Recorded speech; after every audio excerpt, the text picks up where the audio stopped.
They say you never forget the moment your world shifts. Mine came on an ordinary Tuesday morning with the ring of a phone. The sunlight was sliding through my kitchen blinds, catching the steam rising from my coffee. I had my old robe on, slippers half torn but comfortable, and gospel music humming low in the background. It was a peaceful start to the day until the phone rang. "Mrs. Williams?" a polite, professional voice said. "Yes, this is she." "This is Sarah calling from First Federal Bank. I'm following up regarding your loan payment. It appears your account is 30 days past due." I frowned. "My what?" "Your personal loan, ma'am, the one opened under your name 3 months ago." My hand went cold around the cup. "There must be some mistake. I don't have a loan with your bank." There was a pause, the kind where you can hear the other person scrolling through a computer screen, realizing something's off. "Well," the woman said carefully, "the loan was opened under your full legal name, Clara Williams, with your home address listed. The documents appear to be signed by you." My heartbeat turned heavy. "Can you send me copies of those documents?" "Of course, Mrs. Williams. We'll email and mail them to you today." When I hung up, I sat in silence. The clock ticked loud. My mind raced through possibilities. A scam, a bank error, identity theft. But deep down, a cold, sinking feeling settled in my chest. There was only one person who had access to my papers. Only one who knew my social security number, my signature, my address. My daughter, Denise. That night, I couldn't eat. I sat by the kitchen window, watching the streetlights blur through my tears. I didn't want to believe it. Not my Denise. The same girl I raised on my own after her father left. The one I worked double shifts for just to keep in college. The one who used to kiss my cheek and say, "Mama, I'll take care of you one day." And now, the bank was calling me about her debt. I whispered into the quiet, "Lord, please tell me this isn't what I think it is." But in my heart, I already knew. The next morning, I didn't sleep. My hands trembled as I waited for the mail to arrive. When the envelope finally dropped through the slot, I just stared at it. It was thick, official, and it had my name printed bold on the front, Mrs. Clara Williams. I sat down at the table, opened it slowly, and pulled out the documents. There it was, my signature, or something close to it. The C curled the wrong way, and the W was uneven, but it was mine, or at least what someone thought was mine. My stomach sank. The loan amount was large, more than I could ever pay on my retirement income. And every page screamed one thing: this wasn't an accident. That's when I knew I had to call her. "Denise," I said when she answered, my voice steady but cold. "Hey, Mama, how you doing? You sound tired." "Don't you hey Mama me. I got a call from the bank yesterday." Silence. "The bank?" she finally said, her voice suddenly cautious. "Yes, the one that says I owe them over $40,000. You wouldn't know anything about that, would you?" There was a pause, long enough for my heart to start hammering. "Mama, please, let me explain." Those words, "let me explain," they broke me, because when someone says that, you already know the truth. I gripped the phone tighter. "You used my name, didn't you?" "I didn't mean to hurt you," she said, her voice cracking. "I was desperate. I thought I could pay it back before you found out. The business, it fell apart, and I had nowhere else to turn." I felt the air leave my chest. "My name, Denise? My credit? You took everything I built with these hands." "Mama, please, I didn't know what else to do. I didn't want to lose everything." Tears stung my eyes. "So you decided to take mine instead?" I hung up before she could answer. For the first time in my life, I didn't recognize my own daughter. That evening, I sat on the porch with a blanket around my shoulders. The streetlights flickered, and the air smelled like rain.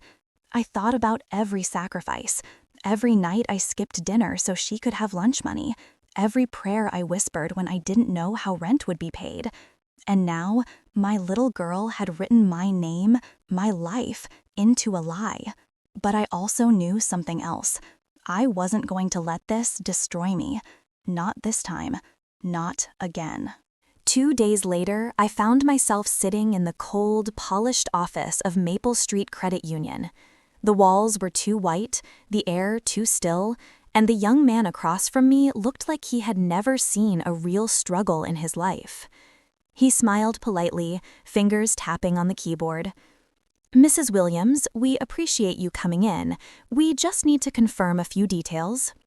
I folded my hands on my lap to keep them from shaking. "Go ahead," I said, my voice flat. He glanced at the papers, then at me. "This loan was taken out 6 months ago, under your name, business startup loan. Does D&M Interiors sound familiar?" It did. The name hit me like a wave. Denise and Marcus, my daughter and her husband's failed dream. "No," I said softly, "it doesn't sound familiar at all." He hesitated. "Well, the documents have your name and signature.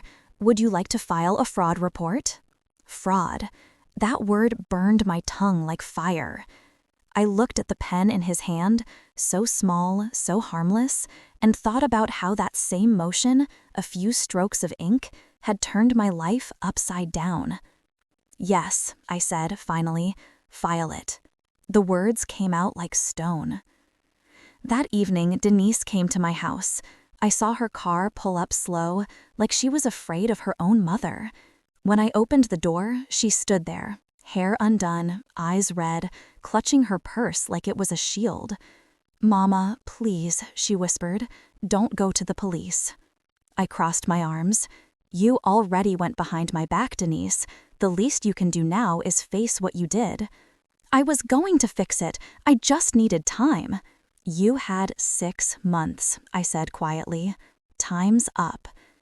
She started to cry, the kind of tears that used to make me crumble when she was little.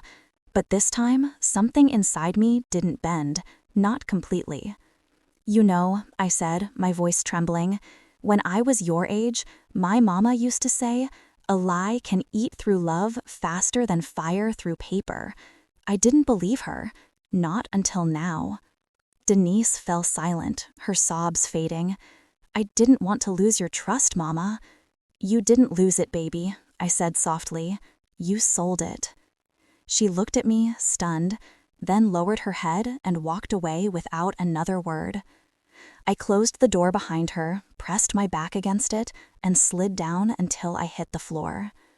For the first time since the call from the bank, I let myself cry.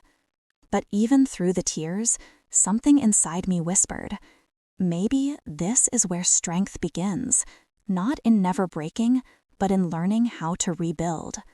And I knew then, this story wasn't finished. It was only beginning. 3 weeks passed. The world around me moved on.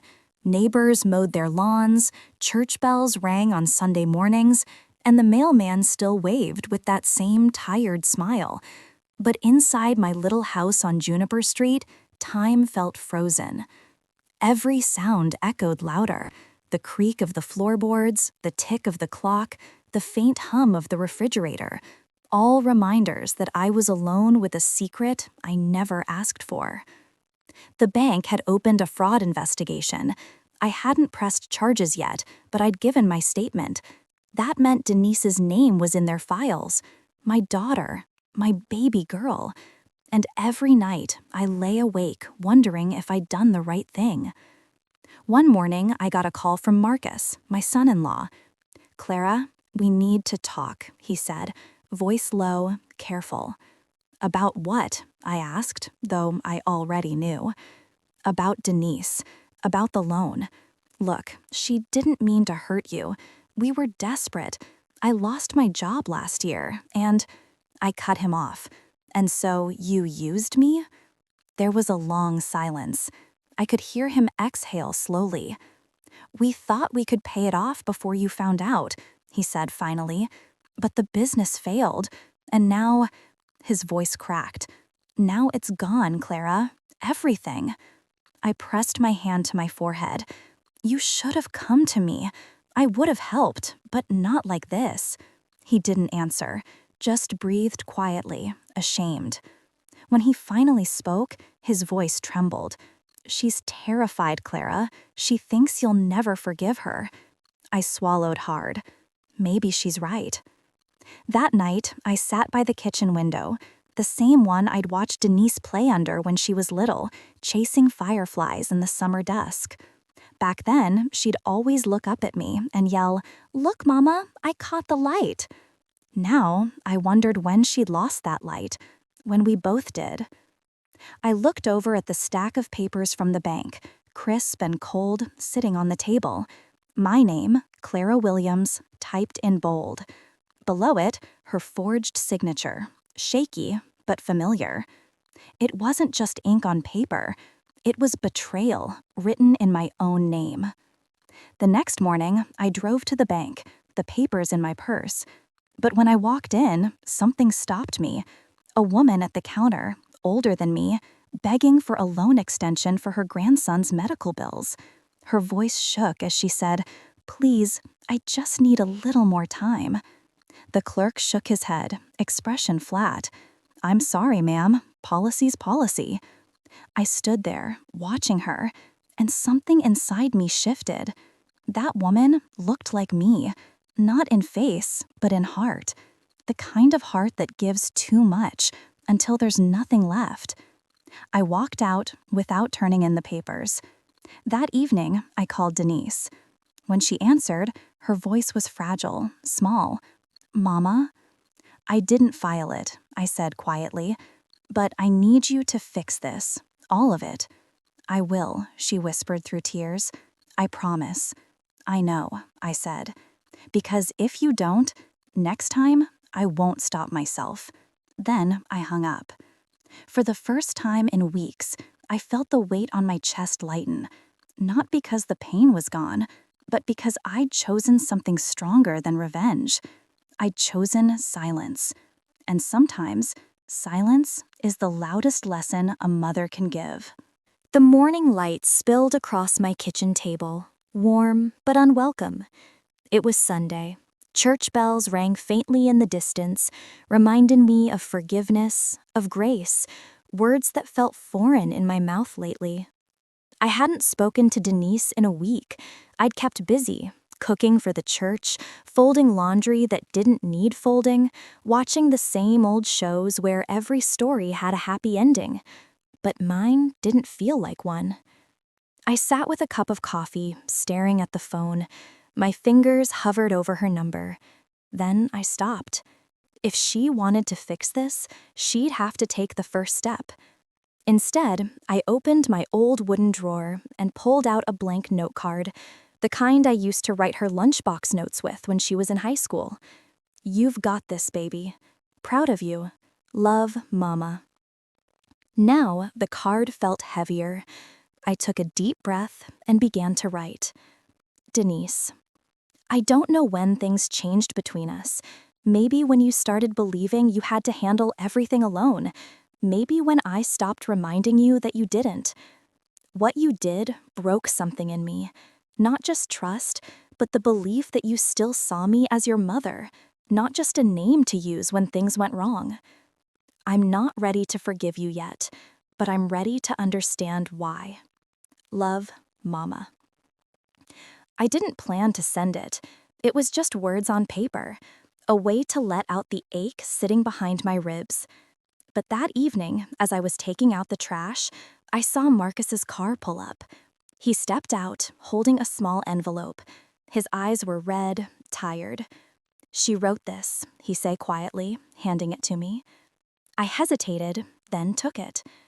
Inside was a note written in Denise's familiar, loopy handwriting.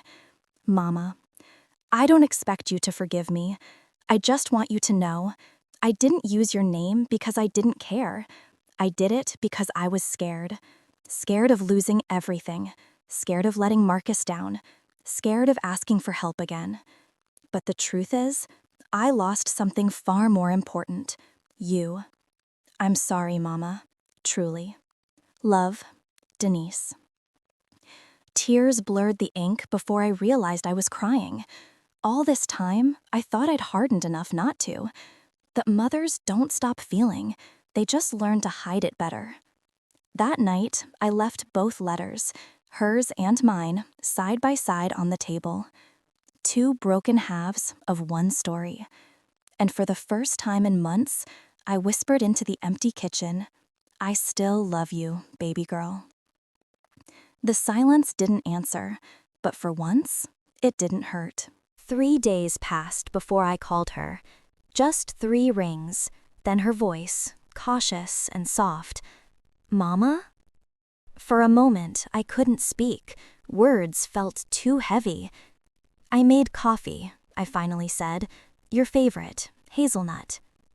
A pause, then a quiet, trembling reply. "I'll come." The kitchen smelled like home again. 2 mugs steamed between us, the same chipped table where we'd once laughed about burnt toast and bad dates. But now, laughter felt like a language we'd forgotten. She sat across from me, older, tired, but still my little girl. Her hands were shaking slightly as she reached for the cup. I noticed the small scar on her wrist, one I didn't know about. "Work accident?" I asked quietly. She nodded. "Months ago. Didn't want to worry you." That simple sentence, it hit me like a wave. All those times she stayed silent, trying to be strong, thinking she had to protect me. I sighed. "You don't have to protect me, Denise. You just have to let me in." She looked down, tears glistening on her lashes. "I thought you'd hate me," she whispered. "I did," I admitted, "for a while, but hate's just pain with nowhere to go." The clock ticked. The rain outside softened against the window. Then, slowly, she reached across the table. Her hand, hesitant, trembling, found mine. "Mama," she said, "I want to make it right." My throat tightened. "You already started," I said. For a long moment, we sat in silence. Not the cold silence of before, but the kind that heals. The kind that means maybe, just maybe, things can grow again. When she left that evening, she turned at the door and smiled.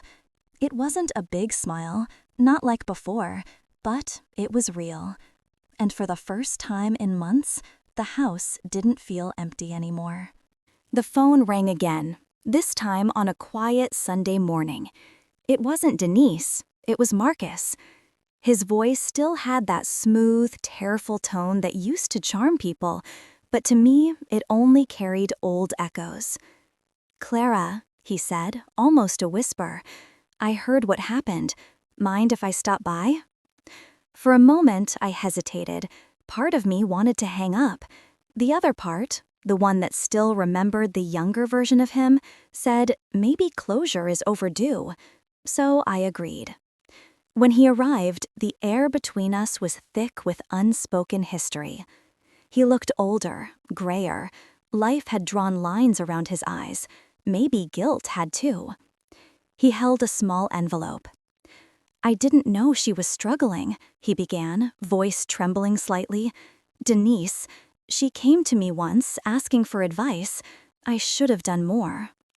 I crossed my arms, steady but guarded. "Advice or approval for the loan?" He flinched. That small movement told me everything. "She didn't want to disappoint you," he said. "She thought I'd help her fix things before you found out." I let out a slow, tired sigh. "You both should have known better." He placed the envelope on the table.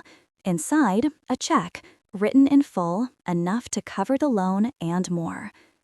"I don't want her burdened anymore," he said softly, "or you." I looked at the paper, then at him. Money, always money, the root of every crack that had split us. But there was something in his eyes this time, a kind of regret that couldn't be faked. I pushed the envelope back. "Keep it. Let her earn her peace, not buy it." He nodded slowly, eyes glistening. Clara, you've always been stronger than me. I smiled faintly. I had to be. When he left, I stood by the window, watching him disappear down the street. The weight in my chest felt lighter, not gone, but loosening. Denise was trying, Marcus was trying, and maybe, for the first time in years, I was ready to let the past stay where it belonged. That evening, I texted my daughter, "Dinner tomorrow. Bring nothing but your heart." She replied almost instantly, "I'll be there, Mom." I set the table for two and smiled. Tomorrow wasn't promised, but for us, it was finally beginning again. The smell of rosemary and roasted chicken filled my kitchen, a smell that once meant home. It had been years since I'd cooked like this, not just for the food, but for the meaning behind it. Every stir of the spoon felt like a prayer. When Denise knocked on the door, I didn't make her wait. I opened it before she could even raise her hand again. She looked nervous, eyes darting, fingers fidgeting with her coat sleeve. But when she saw me smiling, something in her shoulders dropped, just a little. "Hey, Mom," she said softly. "Hey, baby, come in." We sat at the table like strangers learning to speak again. The silverware clinked softly, our voices hesitant but gentle. I poured her a glass of iced tea, the way she liked it as a child, with lemon and too much sugar. Her eyes glistened. "You remembered." "I never forgot," I said. For a while, we just ate in silence. Then she put her fork down. "Mom, I need to say something." I nodded. "I know what you're going to say, sweetheart, but go ahead." Tears began to form as she spoke. "I didn't take the loan because I wanted money. I took it because I was drowning. After Marcus left, after the bills, the house, everything, I just couldn't breathe. I thought if I could fix it before you knew, maybe I wouldn't disappoint you again." Her words hit me like cold water, not because of the loan, but because of the fear in them. That was what hurt most. My daughter was scared of my love. I reached across the table and took her hand. "Denise, baby, I spent half my life trying to make you strong, but maybe I forgot to make you feel safe." She covered her mouth, sobbing quietly. "I'm sorry, Mom." I shook my head. "No, we're both sorry, and we're both done being sorry." We cried, we laughed through tears, and as the night grew softer, I finally told her something I'd never said aloud, the secret I'd buried even from myself. "When your father left, I thought I'd never love again. Not anyone, not even myself. But I learned through every heartbreak, every loss, that love isn't something people give you. It's something you choose to keep, even when others walk away." Denise wiped her tears, eyes full of awe and relief. "You really forgive me?" I smiled, the kind that felt like sunrise. "I forgave you the moment you walked through that door." After dinner, we sat on the porch, the city quiet around us. The moon hung low, pale, forgiving. And for the first time in a long while, I wasn't thinking about the past or the pain. Just the sound of her laughter echoing through the night. The sound of my daughter finding her way back home. Morning light crept through my kitchen window, landing gently on the 2 teacups left from last night, one half full, one completely empty. It was strange how something as small as that could mean so much. For the first time in years, I hadn't woken up to silence. Denise was still asleep in the guest room, my old sewing room, now filled with her soft breathing. I stood in the doorway, watching her rest, her face calm in a way I hadn't seen since she was a little girl. And right then, I realized forgiveness wasn't a single moment. It was a series of small choices, every day, to love again where pain had once lived. Later that morning, I went out to my backyard. The garden was wild, just like me. Weeds had grown around the roses, and the soil was hard, dry from neglect. I knelt down, gloved hands pressing into the earth, and began to work, pulling out what no longer belonged, making space for something new. When Denise stepped outside, still in her robe, she paused at the door. "Mom, you're gardening again?" I looked up and smiled. "Yeah, thought it was time to start over." She walked toward me slowly, then knelt beside me without saying another word. Together, we dug, planted, and watered, two women healing through dirt and silence. Hours passed, the sun dipping low. We sat on the porch again, hands covered in soil, hearts lighter than they'd been in years. Denise leaned her head on my shoulder. "Mom, I don't deserve you." I turned to her. "You don't have to deserve love, baby. You just have to accept it." She nodded, tears glistening again, but this time they weren't heavy. They were cleansing. When night fell, I found myself staring at the garden through the window. Little green shoots peeked out, brave and new, life finding its way, even after neglect. That's what we were, me and my daughter, two seeds buried by pain, learning how to grow again. As I stood there, I whispered a quiet prayer. For every mother who's been betrayed, and every daughter who's been lost, may they both find their way back to each other. And somewhere in the darkness, I felt the earth answer, softly, patiently, like a promise. The next Sunday morning, the house was full again, full of sound, of breath, of life. The smell of biscuits and coffee floated through the air, just like it used to when Denise was a child. She was humming in the kitchen, barefoot, wearing my old apron, the one with the faded flowers. I stood in the doorway, watching her move. It felt like watching sunlight after a storm. "Mom, you want honey or jam?" she asked, her voice light. "Surprise me," I said, smiling. She laughed, a real, unguarded laugh, and it echoed through the house that had once felt like a tomb. After breakfast, we sat outside, the new garden stretching behind us, green, bright, full of promise. Denise held my hand, fingers trembling just a little. "I talked to the bank," she said softly. "I'm paying off what I owe. I'm doing it the right way this time." Pride swelled inside me, not because she fixed the mistake, but because she was brave enough to face it. That's something I'd always wanted for her. "I know, baby," I whispered, "and I'm proud of you." Weeks passed. Our lives didn't turn perfect overnight. Forgiveness doesn't erase the past, it rewrites the ending.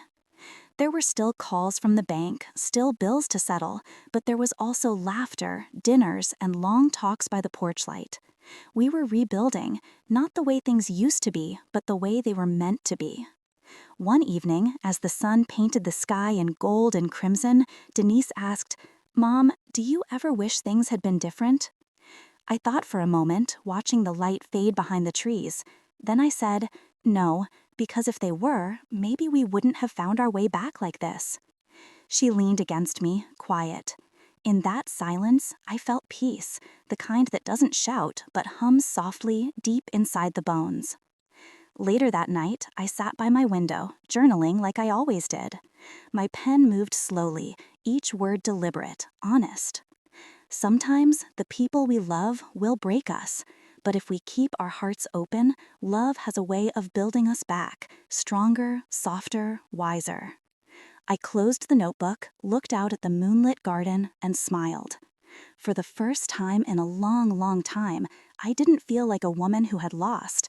I felt like a woman who had survived and learned how to love again.